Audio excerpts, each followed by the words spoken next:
Mercy, please do this for me. I'll be forever grateful," Ken called out to his girlfriend, desperate and pleading with her to agree to his deceitful plan to have her date his wealthy twin brother, David, and rob him of his money before moving out of the country together. Mercy stood her ground, firm in her refusal to fake love for another man. "You know I love you, right? How can you ask me to be with your twin brother? I understand we need money, but let's not stoop to this level." David worked hard for his wealth, Mercy expressed, rejecting Ken's wicked plan against his twin. "You claim to love me, yet you're refusing to do this little favor for me. I see your true colors now. If you don't go along with this, it's over between us," Ken threatened, manipulating Mercy into agreeing to his selfish plan. "That's my girl," Ken said, wrapping her in a tight hug. David and Ken, twin brothers born of the same blood, had grown up together. Despite their striking physical resemblance, both were the opposite of each other. After their father passed away, leaving them an equal inheritance, David invested his share wisely, turning it into a successful business that doubled his wealth. On the other hand, Ken squandered his portion on girls, drugs, and lavishing parties. Ken was jealous of his brother's achievements and the admiration David received from their family and friends. He longed for the same respect and recognition that David commanded, fueling his hatred towards his brother. It was this boiling jealousy that led Ken to make up an evil plan to strip David of his hard-earned wealth. He believed that by robbing his brother, he could finally have all his wealth and gain same respect from people. David had always admired Mercy, who had grown up with them from childhood. However, at the same time, he was afraid that his brother Ken had eyes for her. "Bro, do you have anything to do with Mercy?" David would often ask, with Ken lying and claiming they were just friends. Ken even told David that he would help him convince Mercy to date him. Little did David know, all of these were just part of Ken's plan to take away his property. Mercy proceeded with Ken's plan, visiting David every day, cooking for him, washing his clothes, then taking care of the house. She behaved like the perfect wife material, which only made David love her more. After months of staying with David, Mercy totally fell in love with him. Who wouldn't love a caring, humble, and rich guy like David? To hell with Ken and his plan, Mercy said to herself. Mercy had been avoiding Ken, purposely ignoring his calls and messages. It came as a complete shock when David handed Ken a wedding invitation and begged him to accompany him to Mercy's parents' house to pay the bride price. Ken was surprised by Mercy's sudden acceptance of David's marriage proposal. "This isn't what we had planned. Is she changing the game now?" Ken said to himself as he unwillingly agreed to go with David. While David was at work, Ken used the opportunity to confront Mercy at home. When she opened the door, she was surprised by Ken's manner as he pulled her inside and pinned her against the wall. "Why did you betray me? Do you not love me anymore? How could you agree to marry my worthless brother?" Ken demanded answers, his voice filled with hurt and betrayal. Pushing Ken away, Mercy's eyes was filled with anger. "Worthless? Ken, you're the one who's selfish and useless in this situation. I love David, and thank goodness that your evil plan led me to someone better," she replied, causing Ken to break down in tears. Threatening revenge, Ken left the house, filled with anger. A few weeks later, David and Mercy got married, living happily together as the envy of Ken, who was consumed with thoughts of revenge for what he viewed as his girlfriend being snatched away from him. One Wednesday afternoon, David received a phone call informing him that Ken had been in an accident and was taken to the hospital. Concerned, David hurriedly left for the hospital as directed. Driving to the location provided, David was confused when he saw no hospital in the place, only a frightening graveyard filled with graves. Shocked, he redialed the number that had called him, seeking explanation. Suddenly, he heard a loud, mocking laughter from behind him. Startled, David turned around to find Ken standing there, completely unharmed. But I thought you had an accident, David questioned, confused by the situation. With a wicked smile, Ken replied, "No, I did not have an accident, but you are about to experience something far worse than that." The evil words ringing in the air, leaving David filled with fear and unaware of Ken's intentions. Ken's eyes shined with hatred as he raised the rod in his hand and hit David on the head, sending him to the ground. "What have I done to you, Ken? Aren't you my twin brother again?" David pleaded with blood flowing from his head. "Please don't do this to me. I have a new wife waiting for me at home. Please, bro." But Ken's heart was hardened, his mind consumed by revenge. He hit David with the rod once more. This time, David was unable to move, his breath stolen from him by his twin brother. Without a feeling of remorse, Ken took a shovel. He quickly dug a grave in the middle of the graveyard, placing his brother's body there. Covering the body with soil, he ensured that nobody would notice that someone was buried there. He took David's car key from the ground and drove off, leaving no evidence behind. It was starting to get dark, and Mercy's worry was growing by the minute as David had still not returned home after heading to the hospital to see Ken. She tried calling his phone, only to find it switched off. This isn't like David at all. He never stays out late, and if he does, he always lets me know. I just hope he's alright, Mercy thought aloud, walking over to the window and looking outside, anxiously awaiting her husband's arrival. Suddenly, a car honked at the gate, and Mercy's heart filled with hope as she rushed outside, hoping to see David's face. However, to her surprise, it was Ken who pulled up in a brand new car, with loud music playing in the car. Ken dragged Mercy inside, closing the door behind him. "What are you doing here? Where's David? And I thought you had an accident, answer me," Mercy said, trying to free herself from Ken's stronghold. "I have made money for us, my love." "The same money that made you leave me for my brother," Ken said, still holding on to Mercy, who pushed him to the ground. "Don't try that with me again. Don't you know that I'm a married woman? Instead of us joining hands to search for your brother who hasn't returned, you're here, trying to pursue his wife," Mercy said, causing Ken to grow angry. "My brother's wife or his widow," Ken said, laughing out loud. Hearing this, Mercy was shocked, and several thoughts began to run through her mind. "I hope you didn't harm David. Where did you keep my husband?" Mercy said, grabbing Ken by his shirt, her voice trembling with a mix of fear and anger. As Ken heard Mercy refer to David as her husband, his anger increased, and he quickly carried her to the bedroom. "Put me down, Ken," Mercy demanded, but Ken ignored her and locked the door behind them. Confused and afraid, Mercy questioned Ken's intentions as he threw her onto the bed, tying her hands and forcefully taking advantage of her. Despite her pleas for him to stop, he continued his actions, caring less to her cries. "I'm your brother's wife, please stop this.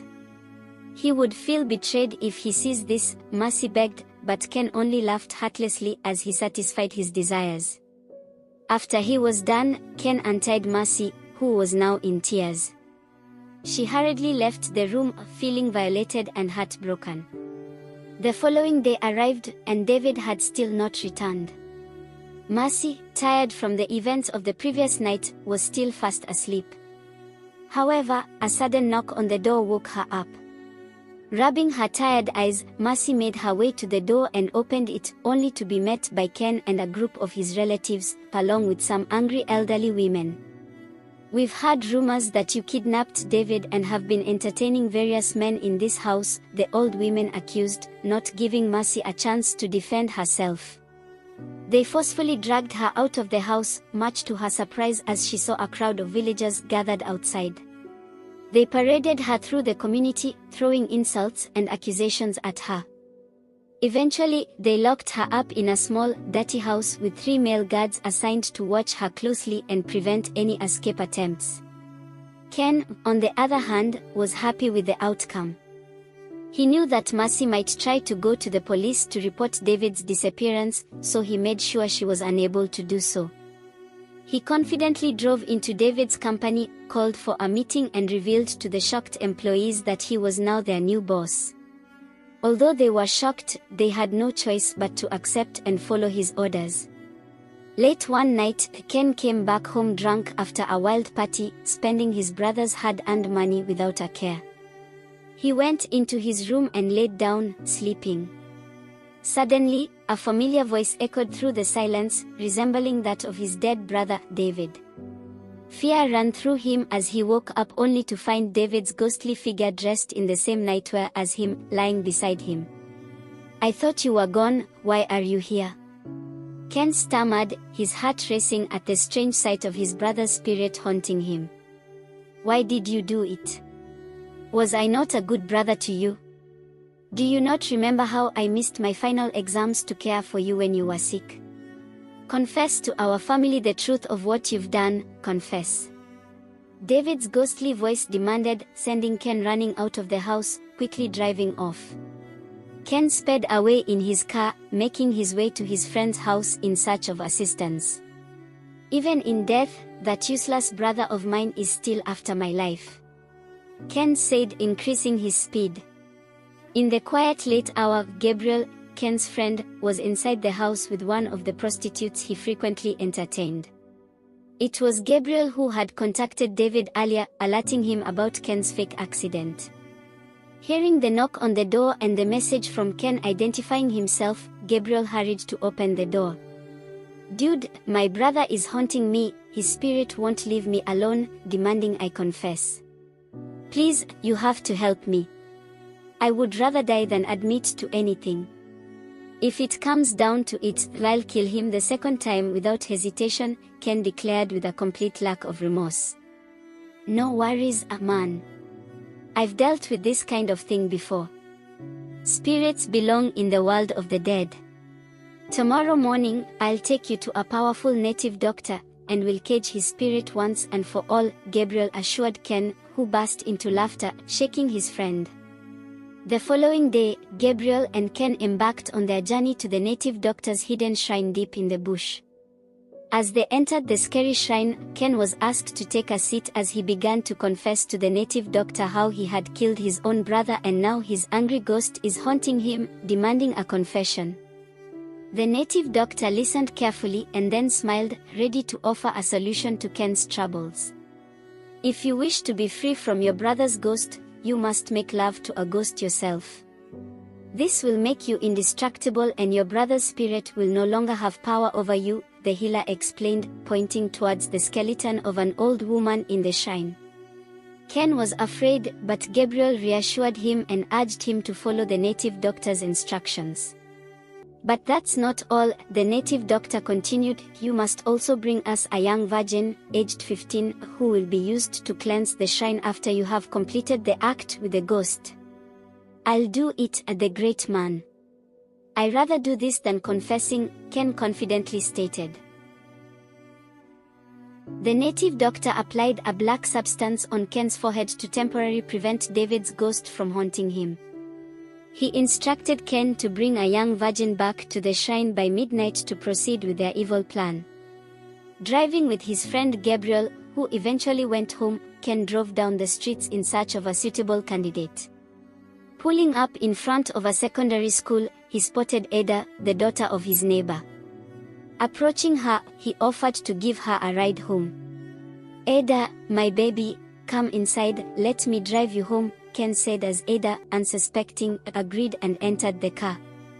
As they drove, Ada grew worried as Ken drove past the familiar path that leads to her house towards an unknown destination. "Uncle, where are we going? This is not the way to the estate," Ada questioned. "Sorry, dear, I need to pick something up nearby. I promise to take you home soon," Ken reassured her. Upon reaching the lonely bush, Ken forcibly dragged Ada to the native doctor's shrine, where they tied her, awaiting the stroke of midnight to start their dark plan. In the late hours of the night, the native doctor instructed Ken to enter the shrine and make love to the old woman's skeleton. Without hesitation, Ken obeyed and engaged with the ghostly figure. After their encounter, the skeletal ghost of the old woman hugged him tightly. Just then, the native doctor entered and instructed Ken to step aside. They proceeded to where Ada was. Ken, with a knife in his hand, did as the native doctor instructed as he led her. All Ada's pleas were in vain. "Uncle, please spare my life. Please, I'm the only child of my parents.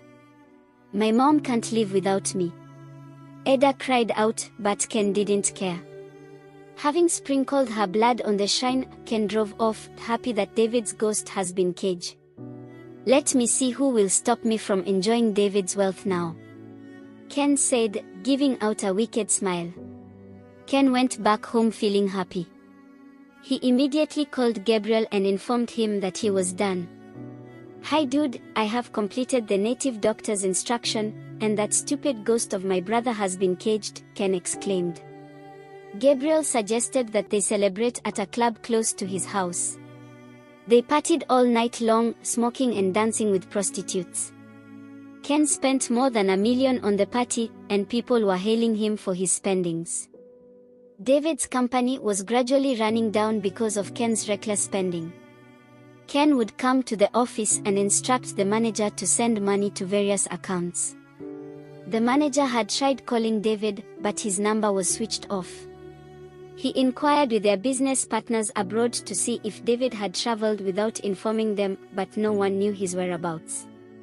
One afternoon, as Ken came around to ask for money as usual, the manager decided to confront him. "Sir, please, where's my boss, David? He hasn't been coming to work, and your reckless spending has made us lose many of our customers. Most of our investors are no longer willing to work with us. I'm afraid this company will wind up if David doesn't start coming to work. Please help send this message to him if you know about his whereabouts." Upon hearing this from the manager, Ken immediately became angry. "I think you're no longer comfortable with this work. I'll help you retire." "The audacity to question me, you poor thing," Ken said as he handed the manager his termination letter. The manager didn't say a word, carried his suitcase, and left. All through, he was looking for a means to find Mercy, David's wife, as he believed she would know something about David's whereabouts. It was in the late hours of the night when Ken was sleeping, and suddenly he dreamt of the old ghost he had made love to caressing him. He immediately woke up and was surprised to see the same ghost standing in front of him. "Come, my dear, come my love, come," the old ghost kept on echoing those words, causing Ken to run out of his room in fear. Ken went to the sitting room, searching for his car key to drive out when he saw Ada's spirit standing close to the door, crying blood instead of tears and screaming, "Uncle, why did you take my life, why?" Ken started to sweat, his fear knew no bounds as he took the car key under the table and ran out, entering inside his car. Inside the car, Ken was met with his brother's ghost. He became frightened as David's voice kept on asking him to confess. "Same mother, same father, same blood, but you chose to spill my blood because of money. You chose to kill me. Confess, Ken, confess," David said. Out of fear, Ken ran out of the compound. So this native doctor's plan didn't work out. Now my problem has only increased. I would rather die than confess. David and his ghost should go to hell, Ken said, heading to the native doctor's shrine. At the shrine, David was furious as he confronted the native doctor, demanding an answer as to why David's ghost, Ada's ghost, and the old woman's ghost were chasing him around. The native doctor calmly replied, "The old woman's ghost you made love to has fallen in love with you, and you are to take her skeleton with you. Whenever her ghost appears, you must make love to her, and she will protect you from both David and Ada's ghost." Ken, feeling a mix of fear and acceptance, carried the old woman's skeleton in his hands as he prepared to leave. Before he could go, the native doctor called him back. "Ken, go to where you buried David and bring me sand from there. I will use it for a sacrifice." "Understood, wise one," Ken replied, and with the old woman's skeleton in his hands, he left the shrine, ready to face whatever fate awaited him. The manager started looking for Mercy. He came to the estate and few women narrated how Mercy was paraded all over the community because she kidnapped her husband and was bringing different men to the house. Hearing this, the manager couldn't believe his ears. They claimed that he's missing, and no kidnapper has called to demand for ransom, and his brother has already declared himself the boss of David's company. There is more to this. I don't trust that kind of a guy, the manager said to himself as he thanked the women who also showed him the direction to the place where Mercy was locked. The manager arrived at the location and was stopped by 3 bodyguards who refused him entry. He offered them some cash, and they allowed him to go inside and speak with Mercy. Upon entering, the manager shocked by the sight before him. The small, dirty house was filled with mosquitoes, and Mercy herself appeared so thin. She was surprised to see the unfamiliar man standing before her. "Good afternoon, ma'am. I understand if you don't remember me, but I'm Emmanuel, the manager of your husband's company. I was present at your wedding," the manager said, with Mercy quickly recognizing him. As the manager narrated how Ken had been misusing David's money and how he had fired him for asking about David's whereabouts, Mercy couldn't hold back her tears, filled with emotion. "I fear Ken has harmed my David. He would never leave without informing me. My David cares deeply for me and would have come to save me," Mercy sobbed, tears streaming down her cheeks. The manager felt her pain, offering his shoulder for her to lean on. Once Mercy had calmed down, she told the manager the truth about her and Ken's plan to deceive David and flee the country with his wealth. "Ken and I intended to deceive David and run away with his money. But I couldn't go through with it, as I witnessed David's sincere care for me and fell in love with him. I was afraid to disclose his brother's deceitful plan, knowing how cunning Ken can be. I had wanted to reveal Ken's true colors when my marriage is up to months, so David wouldn't doubt me, because he trusted his brother a lot," Mercy said, regretting her silence about the situation. She further revealed how David had received a call about Ken's accident, causing him to leave and never return. The manager was shocked by the revelations and promised Mercy that he's going to get to the root of the matter. He left the place, contemplating his next move. The next day, the manager, on his car, was heading to the estate when he saw Ken leaving the estate on his own car. He decided to secretly follow him and know where he was going to.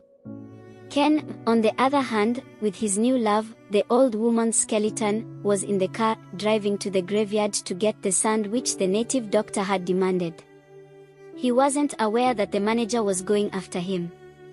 As Ken stopped in front of the graveyard, many questions started running through the manager's mind. What is he doing in a graveyard? From the little I know about David's family, his late parents were buried in their house and not in a graveyard. What's this guy up to? The manager said, secretly watching from afar. Ken was busy trying to locate the exact spot where he had buried his brother since the land was leveled. Recalling the spot he had stood that day, he immediately used a nylon bag to get the sand as he quickly returned to his car. Inside the car, the old woman's ghost appeared again, saying the same words to Ken. "Come, my dear, come, my love, come." Ken knew what the old woman was demanding and started making love to her skeleton inside his car. The manager was surprised why Ken hadn't moved the car. He sneakily went close, seeing Ken making love to a skeleton. The shocked manager managed to control himself from shouting as he watched on. Shortly, Ken drove off, heading towards the native doctor's shrine. The manager wanted to follow him further, but what he saw left him scared as he followed another path. The manager headed to the police station, informing them of David's disappearance and narrating all the events to the officers who drove to the graveyard to get to the bottom of the mystery. With a shovel in their hands and the manager pointing to the exact spot, Ken collected the sand from. They started digging, yet nothing was found. "Mr. Man, there's nothing here. You've wasted our time," one of the officers said to the manager, asking the others to follow him so they could go. "There's something fishy going on." If this manager claims he spotted that man's brother here, it could mean two things: either he's involved in some ritual and perhaps his cult demanded sand from a graveyard, or maybe a ghost is haunting him and acquiring the sand is the only way to put the spirit to rest. But if that's the case, it may imply he had a hand in the person's death. There is also no gravestone, usually placed on top of graves to identify the dead, in the spot he got the sand from, pondered one of the officers as he went further into the graveyard with the shovel in hand, to continue his investigation. As if controlled by a spirit, the officer stopped at a spot in the graveyard and started digging. The other officers were getting angry as they called him for them to leave. He wanted to drop the shovel, but when he saw something that looked like a cloth inside of the ground, he screamed, causing the other officers and the manager to come closer. They joined him in digging the ground and shockingly, they found David inside the ground. His face covered with sand, and his body smelling. The officers carried him out and placed him in their police van as they proceeded to Ken's house. Meanwhile, at the native doctor's shrine, Ken handed the sand to the native doctor, who shook his head and said, "This sand wasn't gotten from the spot you buried your brother. Go back to the graveyard and bring me the sand unless you want David's spirit to start haunting you again." Ken was completely tired as he left the shrine, heading to the graveyard to get another sand. As Ken reached the graveyard, he saw the ground dug up and went over, noticing that it was empty and a foul smell was coming from there. Where's David's body? How did he disappear? Is he still alive? No, it mustn't be, Ken muttered as he rushed back home to see if David had somehow come back to life. Upon arriving home, he was met with fear when he saw officers waiting for him. "Good day, young man. We are here to question you and we expect your cooperation," one of the officers said boldly. Ken wanted to comply with the officers, but he was distracted by the ghostly presence of the old woman who asked him to make love to her once more. However, with the officers present, he couldn't entertain her request. Angered by his refusal, the old woman's ghost vanished, only to be replaced by the spirits of David and Ada, who pressured Ken to confess. "Confess! Confess!" they both demanded as Ken fell to the ground in front of the officers, screaming. Caught between the demands of the two ghosts, Ken felt helpless and unable to defend himself against their haunting presence. Ken managed to lift himself from the ground and ran to his car to make love to the skeleton, but it was nowhere to be found. It appeared that the old woman had disappeared with her skeleton. David and Ada's ghosts kept on flogging him with a cane, screaming, "Confess! Confess! Confess!" The stubborn Ken wanted to run out of the house, but he was blocked by both ghosts who flogged him hard. Left with no option, he started confessing how he killed his brother, to advantage of his wife and property, and also how he killed Adiz. The police officers were shocked hearing this. They remembered that some days ago, a woman living in the next building had come to make a report about her missing daughter, Ada. It now became obvious that Ken was responsible for her disappearance. One of the officers called the woman to rush to Ken's house to see what was happening. Ada's mother came, hearing how Ken confessed to killing her daughter. She was angered, and with the rod inside the officer's van, the woman immediately carried it and hit it 7 times on Ken's head, causing Ken to die. Gabriel, hearing what happened, entered his car to run away, but had an accident on the road which also took his life.